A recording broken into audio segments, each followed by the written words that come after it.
Buenos días, voy a estar presentando mi plan de apoyo para el área de humanidades de lenguas castellanas. El primer tema que le voy a exponer es el contexto histórico y social del romanticismo. Primero que todo, el romanticismo fue un movimiento cultural, artístico y literario que se originó en Europa a finales del siglo XVIII y se extendió durante el siglo XIX. Surgió como una reacción contra el racionalismo de la Ilustración y el orden rígido del neoclasicismo, que valoraban ante toda la razón la lógica y sobre todo las reglas. Es que a diferencia de estos movimientos anteriores, el romanticismo, este se puso en el centro digamos que de las emociones, de la libertad individual más que todo, la imaginación y entre otras cosas, entre ellas el valor de lo subjetivo. También se manifestó como una búsqueda de lo auténtico, lo misterioso, lo espiritual y lo exótico. Ok, vamos con el tema del contexto histórico, que sería el romanticismo, que se desarrolló en el periodo de profundas transformaciones en Europa del mundo. Fue primero la Revolución Francesa en 1789, la Revolución Industrial. Provocó cambios sociales drásticos, urbanización y desigualdades que muchos artistas cuestionaron. En este caso apareció un sentimiento de angustia y desencanto ante el mundo moderno, lo que llevó a idealizar el pasado medieval, la naturaleza salvaje y las pasiones humanas. Esta fue como la llegada de América Latina, que aquí fue donde entró lo más importante, que fue el romanticismo. Este llegó a América Latina durante el siglo XIX, si no me equivoco, influenciado por autores europeos como Víctor Hugo, Lord Byron y Goethe. Sí, no me equivoco. En el contexto latinoamericano coincidió con las guerras de independencia y los procesos de formación de las repúblicas, por lo que adoptó un carácter nacionalista y muy político. En esto quiero resaltar lo que los escritores románticos latinoamericanos que usaron la literatura para, en este caso para exaltar la libertad, nuestra patria, nuestro pasado indígena, el paisaje, las tradiciones populares, buscando forjar una identidad propia que definiera completamente a Colombia. Vamos a venir ahora con el tema que es el romanticismo en Colombia. En Colombia el romanticismo se desarrolló principalmente entre 1830 y 1881, en una época de agitación política, construcción del Estado Nacional, definición de una identidad cultural y propia. Esto fue lo mejor que exaltó nuestra patria. Después pasamos acá al contexto colombiano, que tras la independencia de España, Colombia, antes Nueva Granada, entró en un periodo de conflictos internos, guerras civiles, tensiones entre partidos liberales y conservadores y demasiadas crisis económicas. La literatura romántica fue una forma de expresar las emociones de la nueva sociedad, idealizar el amor, reflexionar sobre la patria y observar la naturaleza como un símbolo de identidad nacional. Los temas del romanticismo colombiano se basaban tal vez en ese tiempo en amor imposible, la mayoría de veces trágico, la muerte, la nostalgia, el dolor, los paisajes naturales como reflejo del alma y reflejo de nuestra patria, el nacionalismo e identidad cultural, el individualismo, sentimientos profundos y exaltación del yo. El romanticismo en Colombia combinó el idealismo con lo cotidiano, la emoción con la observación del entorno, y muchas veces se entrelazó con el costumbrismo, otra corriente importante de la época. Los primeros autores románticos colombianos fue Jorge Isaac, autor de la célebre novela La María, considerada una de las obras más importantes del romanticismo en Hispanoamérica. Esta narraba un amor demasiado trágico entre Efraín y María, si no me equivoco, en el Valle del Cauca. La novela mezclaba sentimientos demasiado profundos con descripciones del paisaje colombiano y escenas de la vida rural. Para mí se centraba más en la patria, más que todo que en Efraín y María. A mí me pareció más que resaltaba nuestra patria y lo que acabé de decir, resaltaba el paisaje colombiano y las escenas de la vida rural.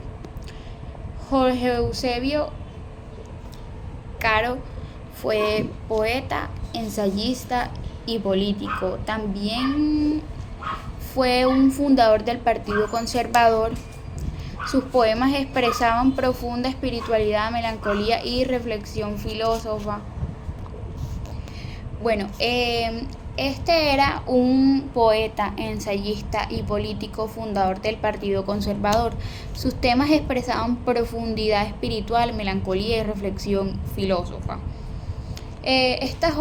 Su obra más conocida fue El Desencanto. Y mi esposa muestra su sensibilidad y visión existencial. Si no me equivoco, también era una obra de él. Y Jorge Gregorio Gutiérrez González era autor de la obra Memoria sobre el cultivo de maíz, un extenso poema en el que mezcla la técnica agrícola con exaltación de un trabajo rural en el campo. Eso era lo que representaba más, representaba, digamos, que las clases bajas de la patria colombiana. Ahora vengo con que él representaba el orgullo criollo y la belleza de la vida campesina, uniendo el romanticismo con el realismo descriptivo. Él más que todo idealizaba cómo eran las clases bajas, lo que era el orgullo criollo y la belleza de la vida campesina, aunque lo idealizaba no era tanto como él lo escribía. Ahora sigo con Rafael Pombo, más conocido con sus fábulas infantiles como El Renacuajo Paseador, y creo que también fue un poema lírico romántico. Su poesía incluye temas como la tristeza, la patria, el amor idealizado y la moral. La conceptualización del costumbrismo era una corriente artística y literaria que se desarrolló en el siglo XIX, especialmente en Hispanoamérica y España. Su objetivo principal era retratar de forma demasiado detallada y realista las costumbres, las tradiciones, los personajes típicos y la vida cotidiana de una sociedad. Aunque surgió en paralelo al romanticismo, el costumbrismo se considera un puente entre lo romántico y el realismo, ya que representa una mirada más objetiva del entorno, aunque sin perder el componente literario o artístico. El realismo se basaba más en la realidad y el romanticismo llegaba a ser más romantizado. Las características principales de esta eran las descripciones minuciosas de ambientes, oficios, vestimentas, fiestas y modos de vida. Seguimos con los retratos de personajes populares o tipos sociales, como digamos que el campesino, la señora de la sociedad, el militar, la esposa del militar, absolutamente todas las personas, digamos que importantes o menos importantes. El tono humorístico, crítico o romántico. También el lenguaje era claro, coloquial y lleno de modísticos locales, pongámosle. El coloquial se guiaba más por las personas criollas y las personas del campo. A cambio, el lenguaje claro y el lenguaje elegante se trataba más de las personas de alta sociedad. También tenía un enfoque regionalista. Cada autor suele representar las costumbres en su religión, y el costumbrismo ayuda a construir una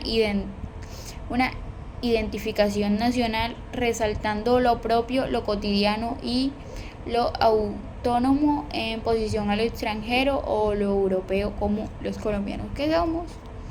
Y los temas y actores del costumbrismo colombiano eran principales actores costumbristas, que era José María Vergara, también era Manuel Alcázar, Juan de Dios Restrepo y Joaquín Posada Gutiérrez. Ahora voy a seguir con los temas recurrentes en el costumbrismo colombiano. Primero que todo eran las fiestas tradicionales y demasiado religiosas en esa época, la vida rural y campesina, el vestuario, la cocina, los mercados y los oficios triunfan bastante, las relaciones sociales y jerárquicas, demasiado jerárquicas diría yo. El lenguaje coloquial y las expresiones populares se basan más en los criollos. Bueno, quiero llegar a un tipo de conclusión a la que llegué, a un tipo de resumen que llegué yo, que el romanticismo y el costumbrismo fueron dos motivos claves en el desarrollo de la literatura y la identidad cultural colombiana del siglo XIX. Mientras el romanticismo exaltaba la emoción, el amor y la naturaleza y la libertad, el costumbrismo, digamos que se centró más con detalle a la vida diaria de la sociedad, sus costumbres y sus personajes típicos. Ambos movimientos se complementaron y reflejaron las preocupaciones de una nación en construcción, que era una Colombia que buscaba, yo digo que narrarse a sí misma desde mi punto de vista, encontrar su voz y tal vez conservar su memoria colectiva y tener su identidad que otros países no pudieran reconocer, como España, Hispanoamérica, etcétera. Bueno, doy final al video. Muchas gracias por su atención. Aquí finalizo. Gracias. Que tenga buena tarde.